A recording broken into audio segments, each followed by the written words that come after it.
Assalamualaikum warahmatullahi wabarakatuh. Halo semuanya, jumpa lagi dengan saya Chow Sing Sing, kurator dari podcast Horror Night Story.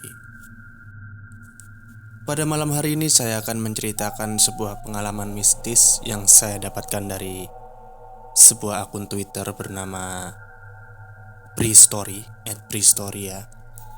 Di dalam ceritanya beliau menceritakan pengalaman seram yang dialami waktu jurit malam. Seperti apa ceritanya? Mari kita simak. Jurit malam. Banyak dari kita pernah melakukannya dengan terpaksa dan mengalami kejadian-kejadian mengerikan dalam acara itu. Aldo dan Malik akan menceritakan tentang pengalaman mereka di acara jurit malam di salah satu kaki pegunungan di Bogor yang terjadi pada tahun 1997. Aku sama sekali gak berani untuk menatap ke depan dan gak berani melihat sekeliling. Pandangan tetap dan terus aku arahkan ke bawah, hanya melihat jalan setapak yang sedang kami lewati. Pocongnya masih ada tuh, masih berdiri di bawah pohon, begitu kata Malik.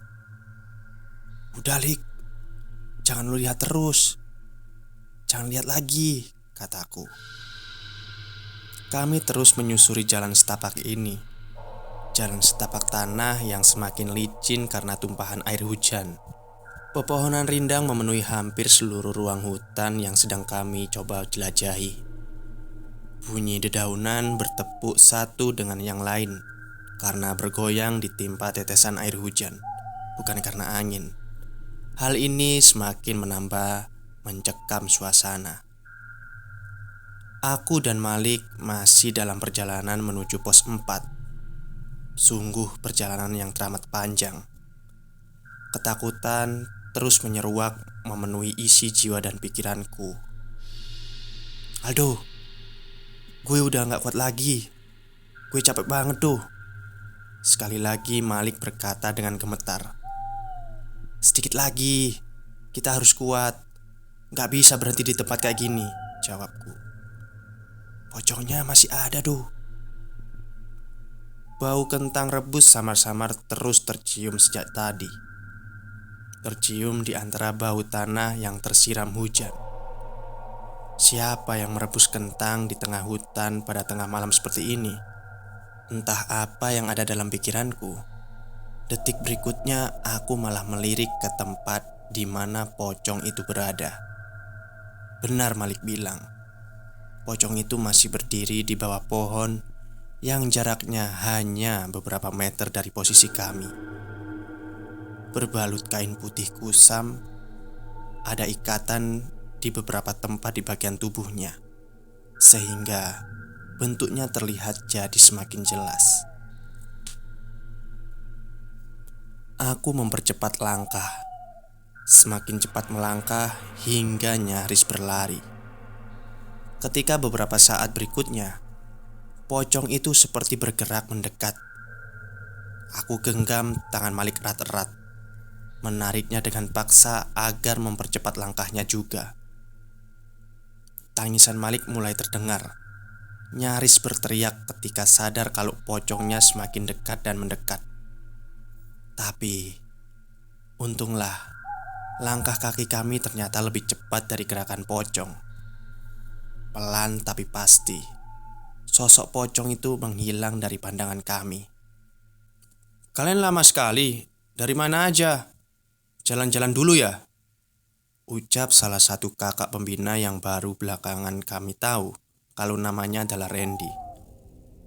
Kalian tahu nggak kalau hutan ini angker, banyak penunggunya. Kalian malah jalan santai. Udah jam berapa ini? Kakak pembina satu lagi membentak kami setengah berteriak. Maaf kak, kami tadi ketakutan. Berlarian gak tentu arah. Akhirnya kesasar deh. Aku memberanikan diri untuk menjawab. Kami melihat pocong kak, jawab Malik sambil menangis. Ah, Baru lihat pocong udah nangis. Jangan manja kamu, teriak kakak pembina itu lagi. Suaranya menggema kencang memecah sepi malam. Gak ada yang bisa kami lakukan selain diam dan menuruti apa yang diperintahkan oleh dua kakak senior itu. Selanjutnya, kami diberi pertanyaan dari banyak materi yang sudah kami dapatkan sebelumnya. Beberapa bisa kami jawab, beberapa nggak terjawab, yang berakibat hukuman push up atau hukuman lainnya. Lelah fisik dan batin, kami kerahkan tenaga yang masih tersisa untuk terus mengikuti perintah kakak senior di pos 4 ini. Sampai akhirnya ada suara langkah dari beberapa orang terdengar mendekat dari belakang. LDKS 1997. Tiba-tiba terdengar teriakan seperti itu. Teriakan salam peserta kalau bertemu dengan kakak senior. Ternyata kelompok berikutnya sampai juga di pos 4. Aku dan Malik sedikit bernapas lega, karena setelah itu kami dipersilahkan untuk beristirahat sejenak sebelum melanjutkan perjalanan ke pos 5. Kami duduk di bawah pohon, bersandar di batang besarnya. Gue gak kuat lagi doh, takut. Malik bicara seperti itu dengan tatapan kosong dan dengan suaranya yang datar. Tapi kita harus lulus dari julid malam ini. Ini kan salah satu syarat kelulusan. Ayolah, tinggal satu pos lagi. Setelah itu selesai semuanya. Aku terus coba membangkitkan semangat Malik yang sudah nyaris padam. LDKS SMUN 1997. Kami sedang melaksanakan kegiatan ini. Latihan dasar kepemimpinan siswa. Sebagian murid kelas 1 harus mengikutinya. Nggak bisa enggak. Salah satu bagian kegiatannya adalah jurit malam ini. Jurit malam diselenggarakan oleh Ekskul Pramuka. Kegiatan dilangsungkan di salah satu kaki gunung di wilayah Bogor. Kaki gunung yang tahun 1990-an masih pedalaman. Sebagian besar wilayahnya adalah hutan rindang dengan pepohonan tinggi besar menjulang. Ya, masih belantara. Namanya pegunungan dan hutan. Konturnya naik turun mengikuti perbukitan. Gak ada jalan beraspal. Semua rentang permukaan masih tanah dan akan menjadi licin apabila disiram oleh air hujan. Pegunungan ini cukup terkenal di Bogor. Cukup terkenal juga keangkerannya. Memang sangat cocok untuk dijadikan tempat lokasi jurit malam. Aku Aldo, murid kelas 1 salah satu SMUN di Jakarta, angkatan 1997. Sedang dalam satu bagian acara LDKS jurit malam. Seluruh peserta diharuskan berjalan menyusuri jalan setapak di tengah hutan untuk menuju pos-pos yang sudah ditentukan. Pos yang kami kunjungi ada 5. Masing-masing pos jaraknya cukup jauh dan kondisi jalan yang sangat menantang. Dari pos 1 ke pos berikutnya semakin gila kondisinya. Menurutku ini adalah pengalamanku yang paling mengerikan. Masing-masing siswa dibentuk per kelompok. Satu kelompok terdiri dari 2 orang. Setiap kelompok berjalan satu-satu setiap beberapa puluh menit, gak bebarengan. Sebelum acara dimulai, para kakak panitia dan pembina sudah mewanti-wanti kepada kami untuk selalu berhati-hati. Daerah wilayah kaki gunung ini terkenal angker, dengan kondisi alam yang masih berbahaya di banyak bagian. Satu yang paling aku ingat, omongan dari kakak panitia yang beberapa kali diulang. Ingat ya, kami tidak menyiapkan hantu-hantuan. Tidak ada seorang pun dari panitia dan pembina yang menyamar jadi hantu untuk menakuti kalian. Kalau nanti di tengah kegiatan kalian melihat pocong, kuntilanak, atau teman-temannya, dapat dipastikan kalau itu adalah hantu beneran, bukan bohongan. Begitu kalimat yang aku ingat. Tapi, masa sih mereka gak menyiapkan apa-apa untuk menakut-nakuti kami? Sepertinya gak mungkin. Itu pemikiranku pada awalnya. Tapi pikiranku berubah ketika aku dan Malik mulai dalam perjalanan menuju pos 2, pos 3, dan pos 4 tempat kami sedang istirahat ini. Menurut kami, kalau penampakan-penampakan yang kami lihat tadi adalah memang kakak panitia yang menyamar, berarti mereka melakukannya dengan sempurna sampai kami ketakutan dibuatnya. Tapi apakah mungkin? Flashback. Aku akan bercerita ketika kami dalam perjalanan menuju pos 2. Masih jam 10. Malam masih terbilang sore. Langkah kami masih mantap menjalani tugas dan aktivitas jurit malam yang baru saja dimulai. Duh, kayaknya mendung tuh ya. Gak kelihatan bintang sama sekali. Suara Malik membuyarkan lamunanku yang baru saja dimulai. Iya Lik, moga aja gak hujan ya. Kusut dah kalau udah beneran hujan, jawabku sambil menatap langit. Benar kata Malik, langit kusam tanpa bintang. Entah ada bulan atau enggak di balik gelayut awan itu. Yang pasti, warna angkasa menambah kesan seram malam ini. Seperti yang aku bilang tadi, langkah kami masih mantap melangkah menyusuri jalan setapak yang sempit ini. Sudah lebih dari 20 menit lamanya kami berjalan menuju pos 2. Tadi ketika pengarahan, kakak pembina bilang kalau masing-masing pos berjarak kira-kira 30 menit lamanya kalau berjalan kaki. Jadi aku dan Malik mikir sebentar lagi kami akan sampai di pos 2. Dan seharusnya begitu.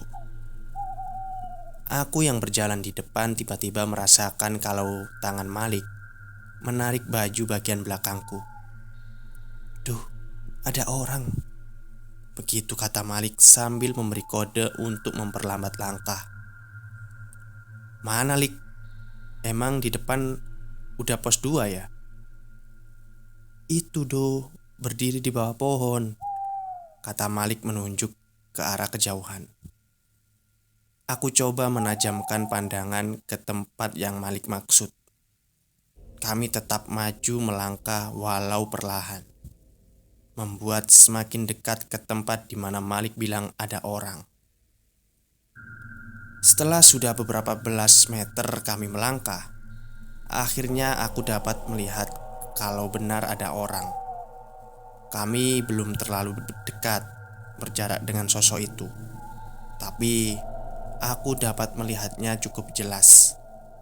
Tepat di bawah pohon, di pinggir jalan setapak yang akan kami lalui, orang itu berdiri dengan tegap sempurna. Postur istirahat di tempat dan dia menghadap ke arah selatan. Sementara kami berjalan menuju ke arah barat. Jadi kami melihat dia dari samping. Ketika jarak kami hanya tinggal beberapa meter saja, barulah aku dapat melihat sejelas-jelasnya tampilan sosok itu.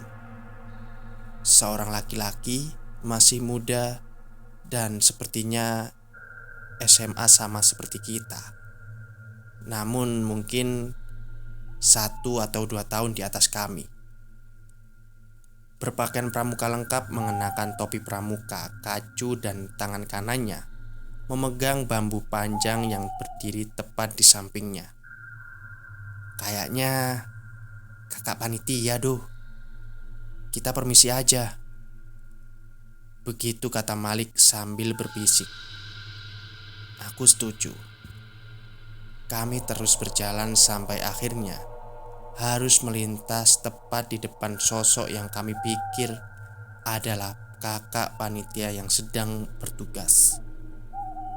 LDKS 1997. Aku setengah berteriak, memberi salam tanda kegiatan. Permisi kak, kami mau lewat. Aku menambahkan. Kakak panitia itu tetap diam bergeming. Posisinya gak berubah, tegap beristirahat di tempat. Pandangan lurus ke depan, sama sekali gak menatap kami. Namun ada perubahan.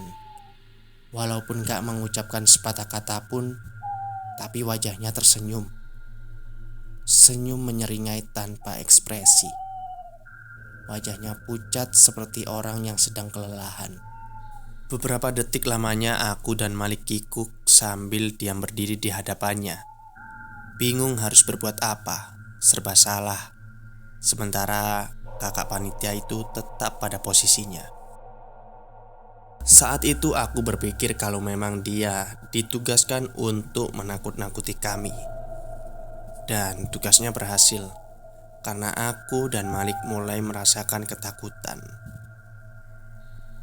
Ayo, jalan aja Lik, kayaknya ini bukan pos 2. Aku bilang begitu. Gak menjawab apa-apa, Malik langsung melangkah. Aku mengikuti langkahnya yang terburu-buru itu. Permisi kak. Sekali lagi aku mengucapkan salam. Tetap, dia gak bergerak sama sekali. Posturnya tetap seperti itu dengan wajah tersenyum datar. Aku dan Malik terus berjalan meninggalkannya. Sebelum kami jauh pergi meninggalkannya, aku sebentar melirik ke belakang. Gak ada perubahan. Posisi kakak panitia itu belum berubah. Dia tetap berdiri pada tempatnya. Sekitar 10 menitan, kami sampai juga di pos 2. Ada beberapa kakak panitia yang menunggu di pos ini. Di sini kami diberi tugas dan pekerjaan yang belum terlalu melelahkan. Semua dapat kami selesaikan dengan baik. Setelah itu, kakak panitia mempersilahkan kami untuk beristirahat sejenak. Nah, ketika kami tengah beristirahat, kelompok berikutnya berdatangan, sehingga pos 2 jadi gak terlalu sepi lagi. Aku masih penasaran dengan kakak pembina yang tadi berdiri sendirian di bawah pohon sebelum kami sampai di pos 2. Makanya, aku menanyakan hal itu kepada teman dari kelompok yang baru datang itu. 5 atau 10 menit sebelum sampai di sini, lo berdua ketemu kakak pembina nggak? Dia berdiri sendirian di bawah pohon, tapi ditegur diem aja. Lihat nggak? Kataku. Kakak pembina? Nggak ada ah. Kami nggak ketemu siapa-siapa. Sekalinya ketemu orang ya di pos 1 dan pos 2 ini. Di antaranya nggak ada orang, jawab temanku tegas. Aku dan Malik saling bertatapan kebingungan. Mungkin memang kakak panitia, tapi sedang terpisah dari kelompoknya, pikir aku dan Malik. Tapi setelah aku perhatikan lagi, ternyata di pos 2 nggak ada kakak pembina yang berdiri sendirian tadi. Wajahnya mereka jelas-jelas berbeda. Aldo, Malik, cukup istirahatnya. Kalian sekarang jalan ke pos 3. Lebih hati-hati lagi. Walaupun jaraknya dekat, tapi kondisi jalan menanjak terus. Berdoa dulu sebelum jalan. Semoga selamat sampai ke pos 3. Begitu kata salah satu kakak pembina mengagetkanku. Aku dan Malik langsung berdiri dari duduk, berdoa sebentar, lalu kami melanjutkan perjalanan menuju pos 3. Benar kata kakak pembina di pos 2 tadi. Jalur menuju pos 3 cukup menantang. Lebih banyak menanjak, walau jalan setapak lebih lebar. Pemandangan sekeliling tetap sama. Pepohonan rindang memenuhi ruang hutan yang gelap gulita tanpa cahaya. Hanya lampu senter di tanganku yang menembus kelam, memberi jalan mata untuk melihat lebih jauh ke depan. Dari kejauhan kami mendengar suara air terjun yang bergemuruh pelan. Gunung ini memang cukup banyak memiliki air terjun yang indah di beberapa sudutnya. Duh, gue capek. Jalannya nanjak, pelan-pelan dulu doh. Malik yang berjalan di belakang berucap dengan napas ngos-ngosan. Ya, jawabku pendek sambil memperlambat langkah. Malik benar. Jalan menanjak yang tengah kami lalui ini cukup konstan. Sama sekali nggak ada kontur datar atau menurun untuk beristirahat sejenak. Jadi terus aja kami menanjak. Tuh, istirahat aja deh sebentar ya. Gue nggak kuat nih, jalannya nanjak terus. Aku nggak tega melihat Malik. Badannya besar, terlihat lelah. Pakaian pramukanya basah bermandi keringat. Akhirnya kami berhenti untuk istirahat sebentar. Suara jangkrik dan binatang malam mulai terdengar bersahutan. Sementara pepohonan rindang tetap diam dan gak bergerak. Tempat kami berhenti ini agak tinggi posisinya, sehingga aku dapat melihat jalanan di belakang. Jalan menurun yang sudah kami lewati sebelumnya. Tapi ya itu, hanya gelap saja yang kelihatan. Aku melihat sekeliling sambil mengarahkan lampu senter, mencoba memperhatikan sekitar. Gelapnya malam di kaki gunung itu mulai sedikit menggoyahkan nyali. Sepinya seperti memperhatikan kami yang tengah berdiri sendiri. Yuk, jalan lagi, Lik. Agak mulai ngeri nih di sini, merinding gua. Aku berbisik ke Malik. Iya, Duh. Kok agak serem ya? Ayo jalan deh. Lalu kami mulai melangkahkan kaki. Tapi sebentar, Duh. Malik memegang lenganku, menahan aku supaya berhenti berjalan. Lo denger gak? Kata Malik. Denger apaan, Lik? Ada suara, Duh. Kayak suara langkah orang jalan. Aku lalu diam sebentar dan menajamkan pendengaran. Benar, ternyata terdengar ada suara dari kejauhan. Awalnya sangat samar, hampir gak kedengar. Tapi yang pasti, suara itu berasal dari belakang, dari jalan yang sudah kami lewati sebelumnya. Jalan yang posisinya sudah berada di bawah, sementara kami sudah agak di atas. Semakin lama suara itu semakin jelas. Sementara itu, aku terus mencari sumbernya. Lampu senter kuarahkan cahayanya ke tempat yang kami curigai sebagai asal suara. Brek, brek, brek. Kira-kira seperti itulah suaranya. Seperti suara langkah kaki yang sedang berbaris. Seperti ada sekelompok orang yang sedang berjalan bersamaan. Suaranya semakin jelas. Semakin yakin kalau itu memang suara orang yang sedang berjalan berbaris. Dan mereka sedang berjalan menuju ke arah tempat kami sedang berdiri.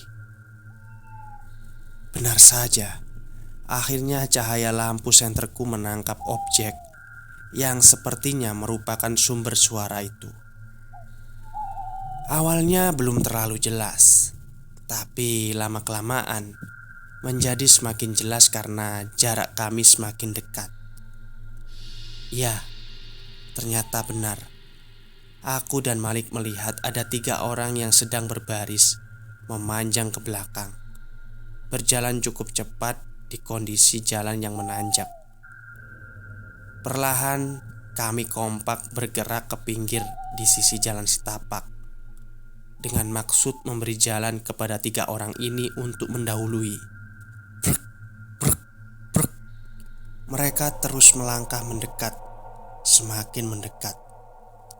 Aku dan Malik hanya diam sambil terus memperhatikan. Siapa orang-orang ini? kelompok peserta LDKS sama seperti kami kah? Tapi bukan. Karena per kelompok hanya 2 orang, sedangkan mereka bertiga. Kelompok kakak pembina kah? Mungkin saja. Tapi beberapa belas detik kemudian, kami baru sadar kalau mereka jelas-jelas bukan kakak pembina. 3 orang berseragam pramuka lengkap, dengan masing-masing tangan kanannya memegang tongkat bambu panjang. Hingga akhirnya mereka hanya tinggal beberapa meter saja dari tempat kami berdiri. Keterkejutan kami yang pertama adalah sosok yang berjalan paling depan. Kami yakin kalau ini adalah sosok yang sama dengan yang kami lihat sedang berdiri sendirian di bawah pohon sebelum pos 2 tadi. Kami yakin itu. Kami masih sangat hafal dengan wajahnya, gesturnya dan senyumnya. Ya, dia masih terlihat senyum tanpa ekspresi, sambil terus berjalan melangkahkan kaki. Sementara di belakangnya ada 2 orang dengan penampilan sama, berpakaian pramuka lengkap dengan topi dan kacu. Tapi sebentar, ada keterkejutan kami yang kedua. Keterkejutan yang akan membuat kami ketakutan amat sangat. Setelah mereka benar-benar sudah berada di hadapan, secara sadar dan sangat jelas, kami melihat kalau ternyata sosok yang berjalan paling belakang gak mengenakan topi pramuka seperti 2 teman di depannya, tapi dia tetap mengenakan seragam pramuka lengkap. Tahu gak kenapa sosok yang berjalan paling belakang itu tidak mengenakan topi? Itu karena dia tidak memiliki kepala. Dia berjalan berbaris di belakang tanpa kepala. Ada pramuka berjalan tanpa kepala, pikirku.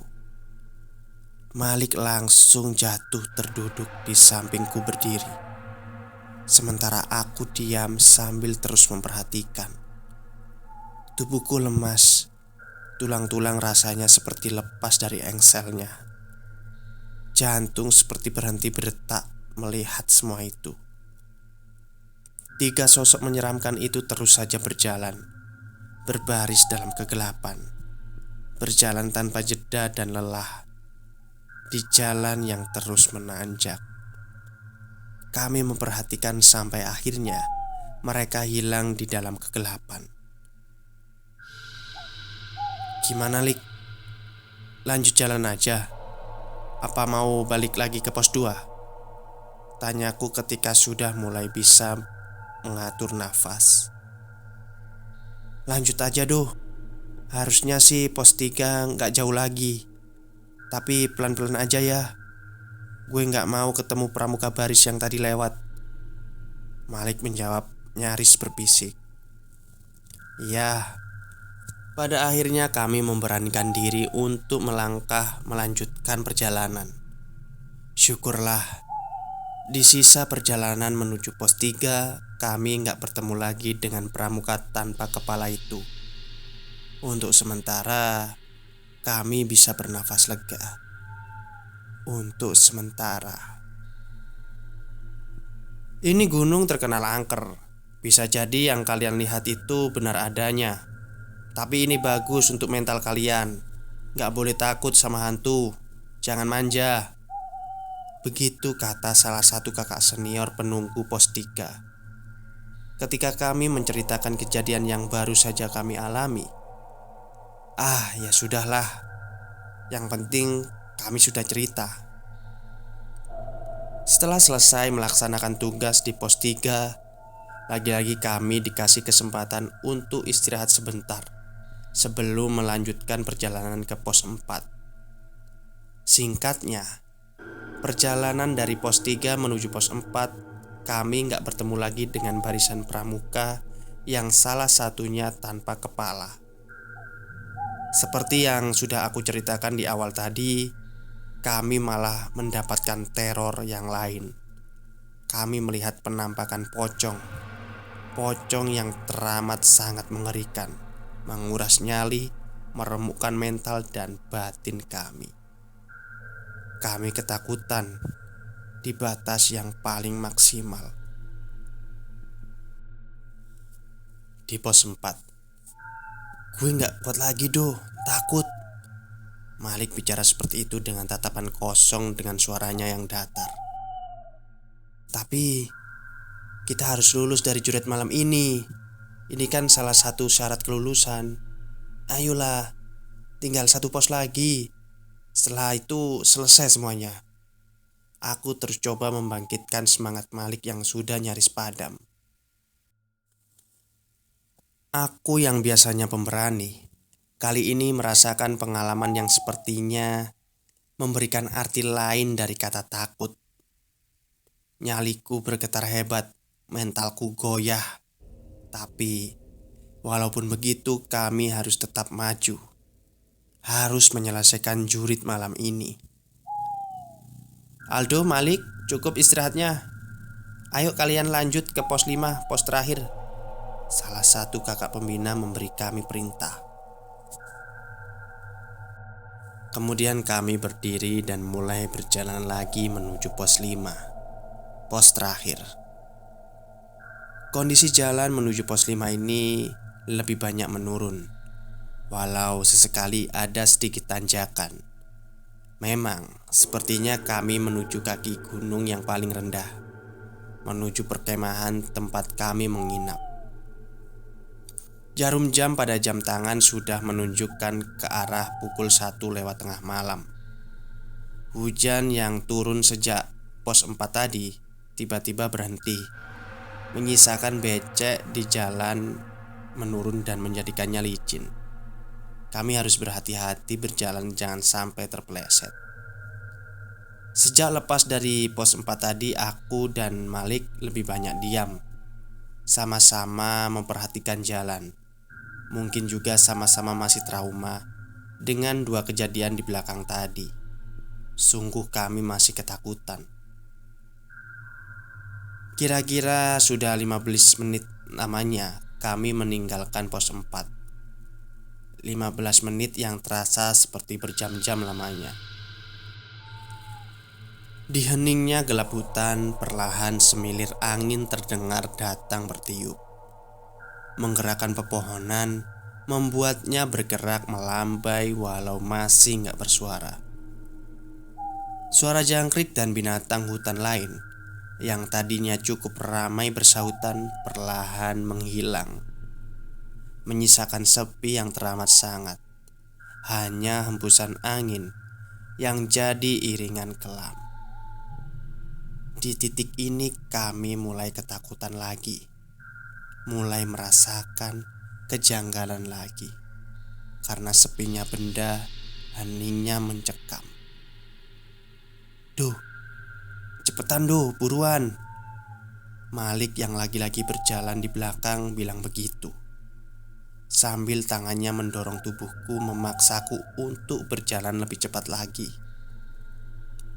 Aku menuruti omongannya, lalu melangkahkan kaki lebih cepat di atas jalan setapak yang masih licin akibat hujan. Ada apa, Lik? Tanyaku setengah berbisik. Jangan nengok ke belakang. Ada pramuka yang gak ada kepalanya. Malik bilang begitu dengan suara gemetar. Mendengar Malik bilang begitu, aku semakin cepat melangkah. Tapi rasa penasaran mengalahkan segalanya. Akhirnya aku nekat untuk menoleh ke belakang. Dan benar, di belakang kami ada sosok berseragam pramuka, berjalan tanpa kepala. Dia terus mengikuti kami. Sosok tak berkepala itu kali ini berjalan tanpa suara. Dan kali ini dia berjalan sendirian. Kami ketakutan, lalu mulai panik. Kemudian Malik mendahuliku sambil berlari. Duh, lari gue takut, gue duluan. Dia bilang begitu sambil menangis pelan. Sontak aku jadi ikut berlari di belakangnya. Sesekali aku melirik ke belakang. Ternyata sosok pramuka tanpa kepala itu masih saja mengikuti. Kami sangat ketakutan. lampu senter yang tadinya ada di genggaman tiba-tiba terlepas. Setelahnya, semua menjadi gelap.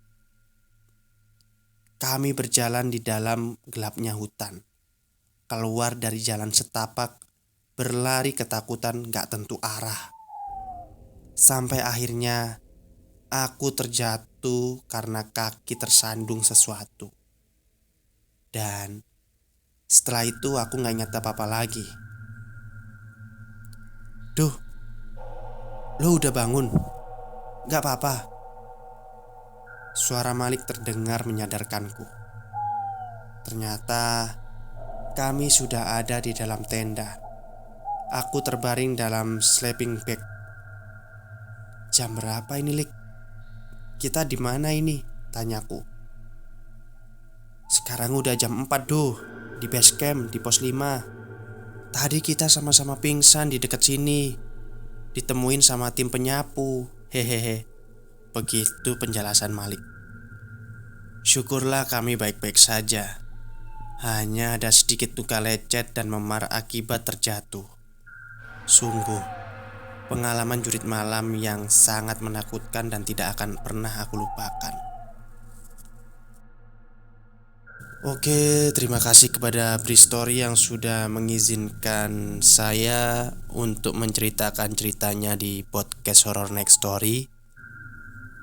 Dan semoga kalian semua yang mendengar cerita ini tidak mengalami kejadian hal-hal yang seperti saya ceritakan tadi. Baik, terima kasih kepada kalian yang sudah mendengarkan cerita saya. Selamat malam dan selamat beristirahat.